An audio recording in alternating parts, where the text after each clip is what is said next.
आज हम बात करेंगे कि ईसीजी क्या होती है। ईसीजी को सबसे पहले समझने के लिए उसका इंट्रो होना ज़रूरी है, ठीक है। इस पे हमें ईसीजी या ईकेजी रिकॉर्ड करती है electrical activity of the heart, ठीक है। ईकेजी को हम एक रूल्ड पेपर के ऊपर जो कि एक स्ट्रिप होती है उसके ऊपर एक परमानेंट रिकॉर्ड आ जाता है कार्डियक एक्टिविटी का और हेल्थ स्टेटस ऑफ हार्ट का, ठीक है। और ये obviously contraction of the myocardium को रिकॉर्ड करती है, ठीक है। अब हमें पता है कि जो हार्ट का मसल है वो रेस्ट के ऊपर नेगेटिव होता है इंटीरियरली, और इसे हम कहते हैं रीपोलराइज स्टेट, ठीक है, या रेस्टिंग स्टेट। और जब वो डीपोलराइज हो जाता है तो उसके इंटीरियर्स जो होते हैं वो पॉजिटिव हो जाते हैं और उसकी वजह से मायोसाइट कॉन्ट्रैक्ट करना शुरू हो जाते हैं। अब हमारे पास जो भी ईकेजी होती है उसके ऊपर जो भी वेव आती है डीपोलराइजेशन की, वो प्रोग्रेस करती है from the heart and it causes the contraction of the myometrium, ठीक है। जो डीपोलराइजेशन वेव होती है उसमें पॉजिटिव डिफ्लेक्शन आती है और जो वेव आती है वो ऊपर की तरफ आती है, ठीक है। और जो रीपोलराइजेशन स्टेट होती है उसके अंदर सेल जो है इंटीरियरली उसका नेगेटिव हो जाता है, ठीक है। अब ये रिकॉर्ड हम ईकेजी किस तरह कर सकते हैं कि कुछ सेंसर्स होते हैं इलेक्ट्रोड्स, ठीक है। ये आप स्किन के ऊपर लगाते हैं in the form of suction cups या फिर कोई भी बटन टाइप चीज़ें होती हैं, ठीक है, वो आपकी स्किन के ऊपर लगाई जाती हैं। वो डिटेक्ट करती हैं हार्ट की इलेक्ट्रिकल एक्टिविटी क्या चल रही है उस वक्त। और एक पॉजिटिव वेव डीपोलराइजेशन की मायोसाइट्स के अंदर तब आएगी जब वो पॉजिटिव इलेक्ट्रोड की तरफ सोडियम आयंस जाएंगे, ठीक है, और वहाँ पे एक ईकेजी के ऊपर एक पॉजिटिव डिफ्लेक्शन शो होएगी, ठीक है। अब होता क्या है कि हम सबसे पहले साइनस रिदम की बात करेंगे। साइनस रिदम वो रिदम होता है that is generated by the SA node, ठीक है, जिसे हम साइनस नोड भी कहते हैं। इसमें क्या होता है कि ये जो एसए नोड होता है ये हमारे पास डोमिनेंट पेस मेकर होता है हार्ट का और इनिशिएट करता है वेव ऑफ डीपोलराइजेशन, और वो स्प्रेड करती है outward stimulating the atria to contract as the circular wave advances, ठीक है। अच्छा, अब ये एसए नोड पड़ा किधर होता है? ये upper posterior wall of right atrium में पड़ा होता है, और ये ability of SA node to generate the pacemaker stimulus is known as automaticity, ठीक है। अब ये याद रखना है कि ये जो डीपोलराइजेशन वेव है ये एसए नोड से सारी डायरेक्शंस के अंदर ऐसे फैलती है, ठीक है। अगर फॉर एग्जांपल इसे हमने सोचना हो तो हम एट्रिया को इसे हम याद रखने के लिए इस तरह कह सकते हैं कि हम एट्रिया को इमेजिन करते हैं कि एक पूल ऑफ वाटर है और उसके अंदर आपने एक पेबल को ड्रॉप किया है। जब आप पेबल को ड्रॉप करेंगे ऐसे नोड के ऊपर तो वो एक इनलार्जिंग सर्कुलर वेव निकालता है, ठीक है, इस साइड पे पूरी तरह वो फैला देता है, ठीक है। ये जो सर्कुलर वेव है इसे हम डीपोलराइजेशन कंसिडर करते हैं और ये आउटवर्ड मोशन में जा रही होती है। एट्रियल डीपोलराइजेशन या कॉन्ट्रैक्शन एक स्प्रेडिंग वेव है पॉजिटिविटी की, ठीक है, पॉजिटिव चार्जेस की।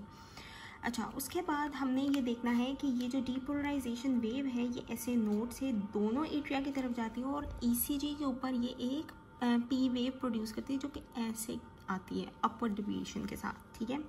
और इसकी वजह से हमारे पास दोनों atria left and right both simultaneously contract करते हैं। अच्छा, अब ये बात जानना ज़रूरी है कि दोनों जो एट्रिया कॉन्ट्रैक्शन करते हैं उनकी ड्यूरेशन लॉन्गर होती है देन द पी वेव, लेकिन we still consider that the P wave is atrial contraction, ठीक है। अब ये साइमल्टेनियसली जब दोनों एट्रिया कॉन्ट्रैक्ट करेंगे तो ये एवी नोड के थ्रू हमारे पास वेंट्रिकल के अंदर आ जाएगा इसका ब्लड, ठीक है। जब वेंट्रिकल के अंदर ब्लड आ जाएगा तो जो एवी नोड्स एवी वाल्व्स होते हैं ये बंद हो जाते हैं ताकि बैकफ्लो ना हो, ठीक है। And the only pathway while when the ventricles are contracting is the AV node, ठीक है। आपका बैक फ्लो यहाँ से यहाँ नहीं होएगा क्योंकि एवी वाल्व्स जो हैं वो बंद हैं, लेकिन द ओनली पाथवे जिसके थ्रू कोई भी चीज़ एट्रिया से वेंट्रिकल में आ रही है वो एवी नोड होता है, ठीक है। अब होता क्या है कि यहाँ से सुपीरियर वेना केवा और इंफीरियर वेना केवा से राइट एट्रियम के अंदर हमारे पास ब्लड आता है, वो ट्राइकस्पिड से होके राइट वेंट्रिकल में जाता है और वहाँ से पल्मोनरी वाल्व के थ्रू लंग्स के अंदर चला जाता है। फिर दूसरी साइड से ऑक्सीजनेटेड ब्लड पल्मोनरी वेन से आता है और हाँ, पल्मोनरी वेन से आता है लेफ्ट एट्रियम के अंदर, वहाँ से माइट्रल वाल्व से लेफ्ट वेंट्रिकल के अंदर, और फिर एओर्टिक वाल्व से एओर्टा में जाता है ताकि सारी सिस्टमिक आर्टरीज के अंदर ऑक्सीजनेटेड ब्लड चला जाए। आगे क्या होता है कि जब भी हमारे पास wave of atrial depolarisation AV node के अंदर आती है तो वहाँ पे डीपोलराइजेशन स्लो डाउन हो जाती है, जिसकी वजह से एक पॉज आता है। ठीक है, ये पॉज इसलिए ज़रूरी होता है क्योंकि ऑब्वियसली जो मैकेनिकल इवेंट है कि ब्लड एट्रिया से वेंट्रिकल में जा रहा है वो थोड़ा लंबा होता है। ठीक है, एंड ये स्लो कंडक्शन हो रही होती है एवी नोड की, ये it is due to the slow calcium channel. ठीक है, और ये जो है ये हमारे पास जो PR सेगमेंट होता है इसके थ्रू हमारे पास पता चलता है। अब हमने कहा है कि हमारा AV नोड तक आ गया इलेक्ट्रिकल सिग्नल सारा डीपोलराइजेशन का। आगे जैसे ही AV नोड से वेंट्रिकुलर कंडक्शन सिस्टम के अंदर पॉजिटिव चार्जेस आना शुरू होते हैं तो वो रैपिडली शूट करते हैं थ्रू द हिज बंडल, और वहाँ से फिर लेफ्ट और राइट बंडल ब्रांचेस के अंदर। ठीक है, अच्छा, अब ये बात ज़रूरी है याद रखना कि जो हिज बंडल है वहाँ से ओरिजिनेट होती है वेंट्रिकुलर कंडक्शन सिस्टम की इम्पल्सेस। ठीक है, यानी कि ऑब्वियसली स्टार्ट तो वहीं से होती है ऐसे नोड से, लेकिन इन केस कि कभी AV ब्लॉक आ जाए जो कि हम आगे पढ़ेंगे तो उसकी वजह से हिज बंडल अपनी इम्पल्सेस दे रहा होता है। ठीक है, वेंट्रिकुलर फिब्रिलेशन में भी। अच्छा, जो टर्मिनल से फिलामेंट्स होते हैं ये सारे, ठीक है, ये टर्मिनल फिलामेंट्स परकिंजी फाइबर्स के रैपिडली डिस्ट्रीब्यूट करते हैं डीपोलराइजेशन को इनटू द वेंट्रिकुलर मायोसाइट्स। ठीक है, और इसकी वजह से जब वेंट्रिकुलर कॉन्ट्रैक्शन होती है इसे हम QRS कॉम्प्लेक्स से देखते हैं। और ये जो परकिंजी फाइबर्स स्प्रेड आउट करते हैं, जो टर्मिनल फाइबर्स होते हैं परकिंजी के, ये सारे स्प्रेड आउट करते हैं बीनीथ द एंडोकार्डियम। ठीक है, जो कि कैविटीज़ के नीचे सारी लाइन करी होती है, और जो वेंट्रिकुलर डीपोलराइजेशन है वो इस लाइनिंग के ऊपर स्टार्ट होती है और फिर प्रोसीड करती है आउटवर्ड्स टूवर्ड्स द एपिकार्डियम, लेकिन ये मायोकार्डियम को पेनिट्रेट नहीं करती।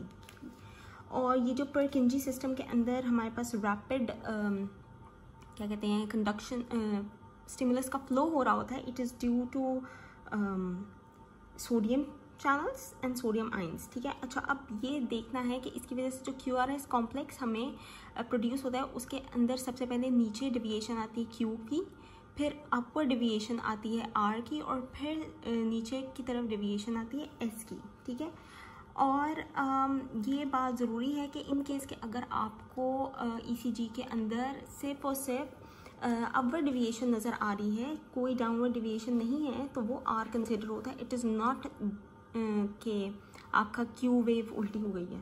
ठीक है, अपवर्ड R डेविएशन के बाद आता है हमारे पास S डेविएशन, और इन केस के आपके पास ECG में सिर्फ और सिर्फ डाउनवर्ड डेविएशन नज़र आ रही है तो हमें नहीं पता कि इज़ इट Q वेव और इज़ इट S वेव, तो हम उसे QS वेव कंसिडर करते हैं। हमने बात कर ली है P वेव की, ठीक है, PR सेगमेंट की, उसके बाद QRS कॉम्प्लेक्स की कि किस किस चीज़ को डिनोट करते हैं। आगे आता है हमारे पास ST सेगमेंट।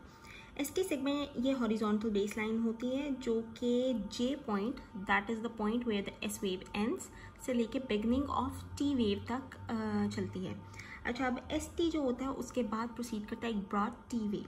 ठीक है, ये जो ST सेगमेंट है दिस कैन बी एलिवेटेड और डिप्रेस्ड, वरना ये नॉर्मल बेस लाइन के ऊपर होता है। ठीक है, और अगर ये अपवर्ड जाए या डाउनवर्ड डिविएट हो तो इसका मतलब होता है कि कोई पैथोलॉजी चल रही है। जो ST सेगमेंट होता है ये इनिशियल फेज होता है कि जो वेंट्रिकल्स डीपोलराइज हमने किए थे QRS कॉम्प्लेक्स में, अब वो रीपोलराइज होना शुरू हो गए हैं। ठीक है, और जो T वेव होता है it is the final rapid phase के वेंट्रिकल रीपोलराइज होना शुरू हो गई है। अच्छा, अब रीपोलराइजेशन के आइंस क्या हैं, हमने बाकी आइंस कैल्शियम और सोडियम वाले डिस्कस कर दिए हैं कि कौन कौन से क्या होते हैं। अब जो हमारे पास रीपोलराइजेशन कराते हैं वो होते हैं हमारे पास पोटेशियम आइंस के, वो मायोसाइट्स को लीव कर रहे हैं। अब वेंट्रिकल सिस्टली जो होती है वो यहाँ QRS से स्टार्ट हो चुकी होती है।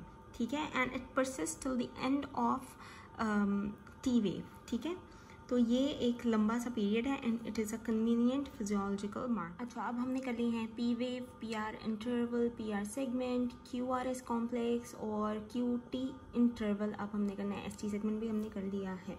ठीक है, और T वेव भी कर लिया। QT इंटरवल जो होता है, अब हमने कहा था कि वेंट्रिकुलर सिस्टली जो होती है वो बिगनिंग ऑफ QRS से लेके एंड ऑफ T वेव तक चलती है, इसे हम कहते हैं QT इंटरवल, ठीक है। QT इंटरवल रिप्रेजेंट करता है द ड्यूरेशन ऑफ वेंट्रिकुलर सिस्टोली, ठीक है। अब जो QT इंटरवल है ये हमारे पास हम कह सकते हैं कि रीपोलराइजेशन का एक बहुत अच्छा क्या कहते हैं इंडिकेटर है, ठीक है। और देयर आर सम पेशेंट्स जिनके अंदर हेरिडिटरीली ही लॉन्ग QT इंटरवल का सिंड्रोम होता है, ठीक है। और इसके अंदर क्योंकि रीपोलराइजेशन बहुत ज़्यादा हो रही होती है तो इसकी वजह से हमारे पास रैपिड वेंट्रिकुलर रिदम्स आ रहे होते हैं, ठीक है। तो इसलिए आपने रूटीन एग्जामिनेशन में QT इंटरवल को ज़रूर देखना होता है, क्योंकि ऑब्वियसली अगर आप इसे डिटेक्ट कर लेंगे तो you could probably be saving a patient's life during your career. अच्छा, उसके बाद है हमारे पास कि QT इंटरवल को नॉर्मल कैसे कंसिडर किया जाता है। इट इज़ कंसिडर्ड नॉर्मल, ये एक रूल ऑफ थंब कहने होता है कि it should be less than half of the RR interval eight normal rates, ठीक है। ये R है और इससे अगला R जो होएगा उनके बीच का जो डिफरेंस है उसे अगर हम हाफ करेंगे तो उससे थोड़ा सा कम होना चाहिए ये QT इंटरवल, ठीक है।